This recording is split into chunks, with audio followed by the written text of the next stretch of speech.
World express में प्रस्तुत हैं वर्ल्ड मीडिया नेपाल ब्यूरो प्रमुख देवेंद्र किशोर ढुंगाना द्वारा भेजी गई नेपाल की खास खबरें। आपकी प्रतिक्रियाओं का स्वागत है। खबरें इस प्रकार हैं।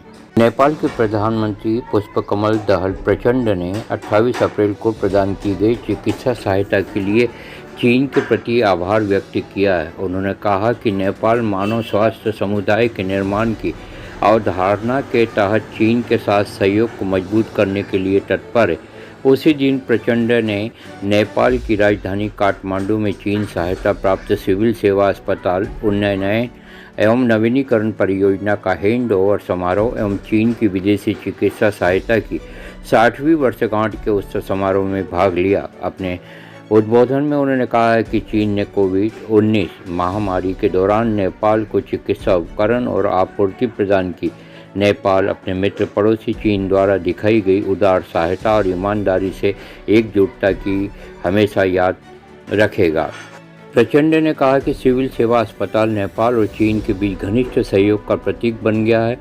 नेपाल को बुनियादी ढांचे, चिकित्सा सेवाओं और लोगों की आजीविका निर्माण में चीन का निरंतर समर्थन के मिलना फायदेमंद है। एक करीबी पड़ोसी, अच्छे दोस्त और भरोसेमंद साथी के रूप में नेपाल को चिकित्सा प्रौद्योगिकी और अन्य क्षेत्रों में चीन के साथ गहरी साझेदारी विकसित करने की उम्मीद है। वहीं नेपाल में चीनी राजदूत छन सोंग ने समारोह में अपना उद्बोधन देते हुए कहा है कि चीन चौतरफा तरीके से एक आधुनिक समाजवादी देश बनाने की नई यात्रा पर निकल पड़ा है और नेपाल सबसे कम विकसित देशों की श्रेणी से आगे निकलने वाला है। संयुक्त राष्ट्र के 2030 के सतत विकास लक्ष्यों को प्राप्त करेगा। उम्मीद है कि द्विपक्षीय संबंध और व्यवहारिक सहयोग दोनों देशों के लोगों के लिए अधिक ठोस लाभ लाएंगे। नेपाल के अर्थ मंत्री डॉक्टर प्रकाश शरण महत नेपाल के लिए चीनी राजदूत छनसोड़ बीच भेंट वार्ता हुई। वो भेंट में काठमांडू स्थित टोखा छरे सरूड़ मार्ग जल्दी ही निर्माण के चरण में प्रवेश करने के विषय में छलफल होने का अर्थ मंत्री महत ने सचिवालय में बात जताई है। इसी तरह मुस्तार, रसवागढ़ी, अन्य पहाड़ी भूभाग सहित में सरूड़ मार्ग बनाने के विषय में भी छलफल होने की बात को जताया गया है। चीन से नेपाल के भीतर आने वाले पर्यटकों की संख्या बढ़ाने के विषय में भी छलफल होने का सचिवालय ने प्रेस नोट मार्फत जानकारी दी है। अर्थमंत्री डॉक्टर महत ने चीन से प्राप्त होने सहयोग नेपाल के पूर्वाधार विकास के क्षेत्र में लगानी करते हुए प्रतिस्पर्धी क्षमता बढ़ाने की बात को बताया गया है। भेंट के विषय में उल्लेख करते हुए कहा गया है, चीनी राजदूत सोंग ने नेपाल के पूर्वाधार विकास के लिए करीब 80 अरब उपलब्ध कराने की जानकारी दी गई है। चीन सरकार ने उपलब्ध क्षेत्र में प्रयोग होने का विश्वास भी मजबूत व्यक्त किया गया है। 1 मई से निर्यात खुलवाने का सहमति अनुसार तिब्बती क्षेत्र में तैयारी तीव्र की गई है, लेकिन नेपाल की तरफ से पूर्वाधार का अभाव है। चीन से मितेरी पुल, उधर का भौतिक संरचना, अध्यागमन भवन, पोर्ट, पार्क और अत्याधुनिक नापतोल मशीन रखने का काम अंतिम चरण में है। भूकंप के 4 वर्ष के बाद खुला हुआ तातोपानी नाका में चीन के 2 कंपनी टाइन सुन और CRCC ने सड़क बंदरगाह से मितेरी पुल तक निर्माण किया गया। भोटेकोशी 2 के अध्यक्ष कुमार श्रेष्ठ ने बताया है, नाका खोलने में चीन का ही रास्ता देखते आने से इस प्रकार के भूगोल के अवस्था को बताया गया है। करना भी क्या, पुनर्निर्माण करने के लिए गांव पालिका के संग पर्याप्त बजट नहीं है। सरकार का नाका खोलने के लिए ही हड़बड़ में है। यहाँ के भूगोल और सीमावासी की चिंता यही है। उन्होंने कहा, नाका से हस्तकला, वनस्पति, जड़ी बूटी, चाऊ चाऊ लगातार 182 प्रकार की सामग्री निर्यात खोलने का सहमति होने के बाद भी तातोपानी में भौतिक पूर्वाधार ही खास तौर पर तैयारी नहीं देखा जाने से सीमा में हर तरह आवाजाही नहीं है। सीमा जोड़ने वाले कोदारी राजमार्ग 26 किलोमीटर अभी भी क्षतिग्रस्त होने से कंटेनर का जोखिम अवस्था में बताया जा रहा है। भूस्खलन ने जमीन फटकर धंसते जाने के बाद कोदारी गांव क्षेत्र में स्थानीय लोग आतंक में हैं। बारिश के बाद बिजली आने जाने की करती है और टावर ने भी काम नहीं करने के कारण नेटवर्क खोजते हुए स्थानीय 10 किलोमीटर दूर के तातोपानी बाजार क्षेत्र पहुंचने की बहुत बड़ी समस्या है। इस क्षेत्र में नेटवर्क के समस्या ने सीमा सुरक्षा और स्थानीय समस्या झेलने के लिए बाध्य होने का एरिया पुलिस कोदारी के इंस्पेक्टर संतोष श्रेष्ठ ने जताया है। कम पानी और मेघ गर्जन पड़ने से बिजली और नेटवर्क गायब हो जाता है, फ़ोन संपर्क नहीं होता है, सुरक्षा अपडेट करने में समस्या होती है। विपदा और उद्धार में इससे किया जाने वाली समस्या अभी से ही अनुमान कर सकते हैं। उन्होंने कहा, गत फागुन 4 और चैत 6 में नेपाल से जिला प्रशासन, अध्यागमन सुरक्षा निकाय, भंसार प्रमुख तथा चीन के न्यायालय, काउंटी प्रशासन सुरक्षा निकाय, अध्यागमन सुरक्षा निकाय के अधिकारी बीच में बैठक हो चुकी है। प्रमुख जिला अधिकारी रमेश न्योपा ने यह बात कही। भौतिक संरचना भी चीन नाका खोलने के लिए सकारात्मक है, लेकिन यहाँ के भूगोल का अपनी ही समस्या भी है। समाधान के लिए उच्च तह में पहलकदमी भी हो रही है। उस वक्त मेतेरी पुल और खासा के ही भवन में सीमा सुरक्षा के विषय में काउंटर पार्ट मीटिंग करते समय चीन पक्ष नाका खोलने में सकारात्मक देखकर यह सुझाव दिया गया था। चैत 15 में जनवादी गणतंत्र चीन के तिब्बत स्वायत्त क्षेत्र ल्हासा में संपन्न हुई बैठक में संयंत्र की बैठक में उत्तरी नाका, रसुआगढ़ी और तातोपानी पूर्ण रूप में संचालन करने की भी सहमति बनी थी।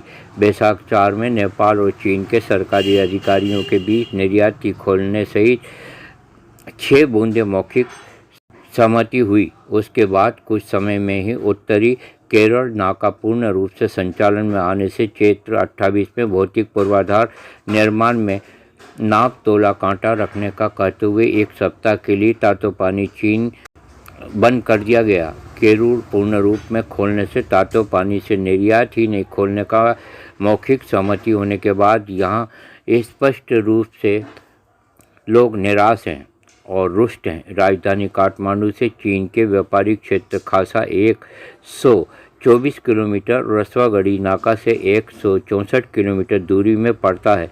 केरूर से भी तातोपानी नाका से सिगास से 30 किलोमीटर कम दूरी पर पड़ता है, लेकिन सरकार की गैर जिम्मेदारी के ही कारण से चीन ने यह नाका का अपेक्षित करने का देखा गया है। स्थानीय अगुआ व्यवसायी दोरजे लामा ने कहा, उनके अनुसार चीन के जो भी बाजार के या कंपनी से आदेश किया गया है, सामग्री भी खासा से तातोपानी आने में कम से कम 12 से बड़ी में 15 दिन लगते हैं। इसके आगे दिन के 5 कंटेनर सामान आयात होते आने में आजकल 10 कंटेनर सामान भीतर आने लगा है। तातोपानी सुखान बंदरगाह तथा भंसार कार्यालय के प्रमुख दयानिधि केसी ने यह जानकारी दी है। भंसार वार्ड में क्यू सिस्टम में 600 से अधिक मजदूर सामान और लोड अनलोड करता है। चालू आर्थिक वर्ष में 4 अरब 62 करोड़ भंसार राजस्व संकलन का लक्ष्य लिया गया, जिससे अभी तक 2 अरब 20 करोड़ संकलन होने का केसी ने बताया है। लंबे समय से बन रहा चीन की तरफ के उत्तरी नाका 1 मई सोमवार से खुला हुआ है। भूकंप के बाद बन रहा सिंधु पाल चौक के कोदारी नाका और हुमला के यारी नाका लगायत के अन्य सभी नाका सोमवार से खुला होने का उद्योग वाणिज्य तथा आपूर्ति मंत्रालय ने जानकारी दी।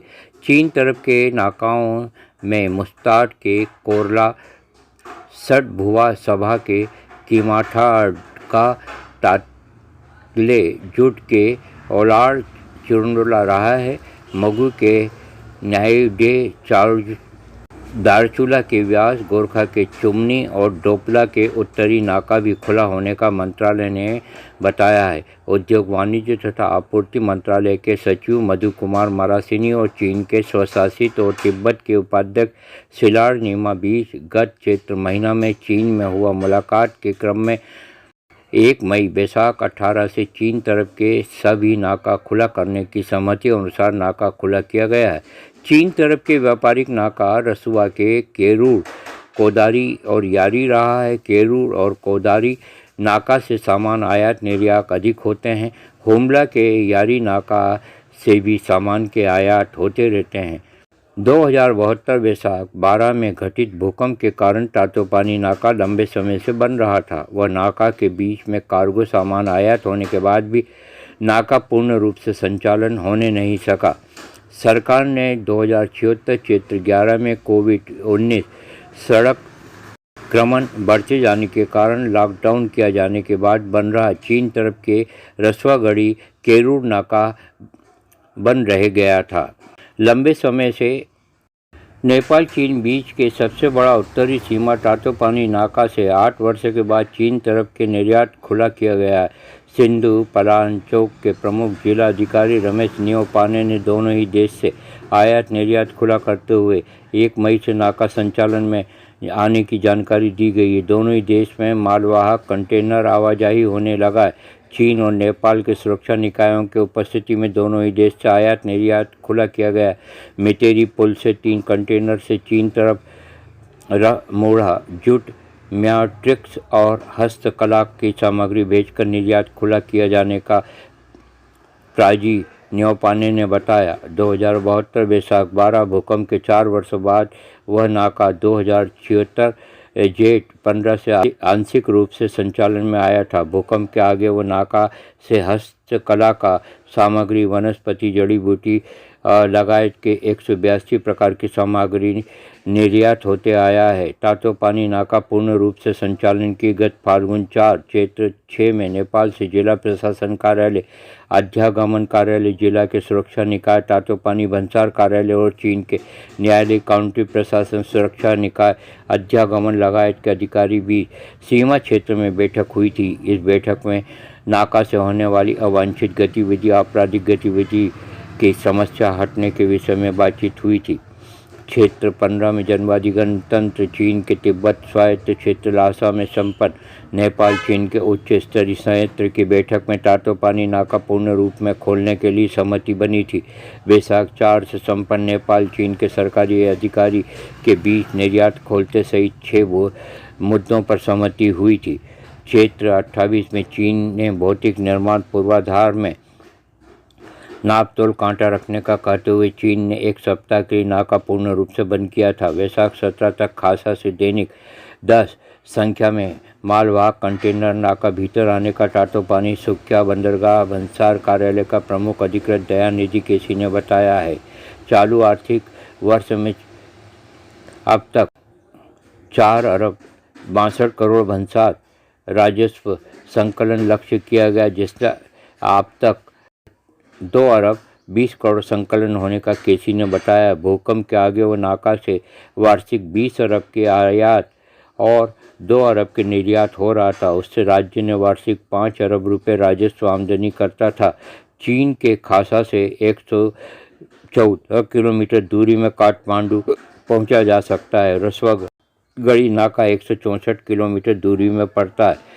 मेटेरी पुल लिपिट के बाहरी तक के 26 किलोमीटर सड़क क्षतिग्रस्त है। भूकंप के बाद चीन के आरसीसी और टाइन सुन निर्माण कंपनी ने वह सड़क मरम्मत करके सुधार करने के बाद भी अभी वह सड़क खंडर बन चुकी है। भोटे कोसी नदी ने वह सड़क के खंड खंड खींचा है।